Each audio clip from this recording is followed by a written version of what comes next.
तो एपिसोड की स्टार्टिंग में हम देखते हैं जिनवू और जिन्हो एक डंजन में होते हैं और जिनवू अपने गुलामों की मदद से सभी मास्टर्स को मार रहा होता है। फिर जिन्हो पूछता है आखिर ये क्या चीज है, तो जिनवू बताता है ये मेरी एक तरह की पावर है। दूसरी तरफ हम एक टूटी फूटी बोट का सीन देखते हैं जहाँ पर एक हंटर किसी चीज से बहुत ज्यादा डरा हुआ होता है। तभी वहां पर एक इंसान आता है और वो उस हंटर से कहता है तुम्हारे साथी मरे नहीं है, सिर्फ बेहोश हुए हैं। मैं तुम्हें कोई भी चोट नहीं पहुंचाना चाहता, मुझे बस घर जाना है। वहीं हम जिनवू और जिन्हो को देखते हैं जो कि पार्टी कर रहे होते हैं क्योंकि जिन्हो के 19 क्वेस्ट कंप्लीट हो चुके थे। फिर जिन्हो उससे पूछता है तुम अब क्या करने वाले हो, तो जिन्हो बताता है मुझे हंटर एसोसिएशन को एक टेस्ट देना है ताकि मुझे गिल्ड मास्टर का लाइसेंस मिल सके। फिर मुझे एक गिल्ड शुरू करने के लिए अपने फादर से परमिशन लेनी है। और वैसे तुम क्या करने वाले हो, तो जिन्हो कहता है तुम मुझे कुछ दिन तक कॉन्टेक्ट नहीं कर पाओगे, मुझे कहीं पर जाना है। यह सुनकर जिन्हो उदास हो जाता है और वो कहता है कहीं तुम मुझसे परेशान तो नहीं हो गए, मेरा एक बड़ा भाई है जो मुझे बिल्कुल भी पसंद नहीं करता।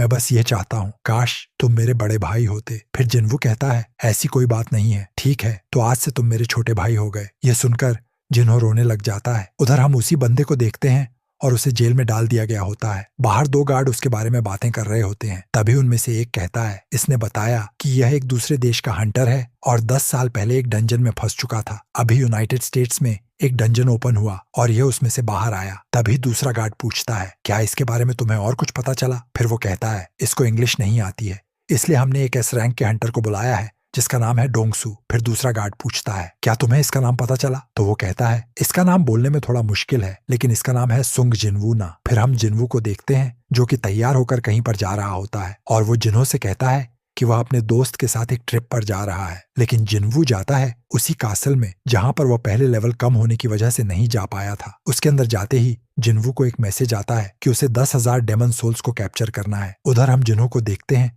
जो कि अपने फादर को मनाने के लिए जाता है। पहले तो उसके फादर मना कर रहे होते हैं लेकिन फिर वो कहते हैं मैं तुम्हें सिर्फ एक ही शर्त पर गिल्ड ओपन करने दूंगा। व्हाइट टाइगर गिल्ड वाले जिनवू को अपने गिल्ड में लेना चाहते हैं ना, क्या तुम उसे हमारे गिल्ड में ला सकते हो। फिर हम जिनवू को देखते हैं जो कि बहुत सारे डीमंस को मार चुका होता है। तभी उसे 2nd फ्लोर पर जाने का एक परमिट मिलता है, जिसके बाद जिनवू 2nd फ्लोर पर जाकर भी डीमन सोल्स को मारता है और इसी तरह उसे अगले फ्लोर्स पर जाने के परमिट मिलते हैं। जिनवू अपना खाना पीना भी वहीं पर लेकर आया होता है। वो 10,000 डीमन सोल्स को कैप्चर भी कर लेता है। फिर जिनवू उड़ते हुए 50वें फ्लोर पर पहुंच जाता है और उसे 50वें फ्लोर पर जाने के लिए एक डेमन किंग को हराना होता है। उधर हम मिस्टर आन को देखते हैं जो कि जिनवू से मिलने के लिए गए थे लेकिन उन्हें पता चलता है कि जिनवू तो पिकनिक पर गया है। फिर हम दोबारा जिनवू को देखते हैं। जिनवू उस मोटे से डीमन से लड़ रहा होता है और वो कुछ ही देर में उसे हरा भी देता है। उधर हम देखते हैं डोंगसू संग के पास पहुंच जाता है और संग उससे बार बार एक ही बात बोले जा रहा होता है, बहुत बड़ा खतरा आने वाला है और मैं उसी खतरे को रोकना चाहता हूँ। यह सुनकर डोंगसू को थोड़ा गुस्सा आ जाता है और वो कहता है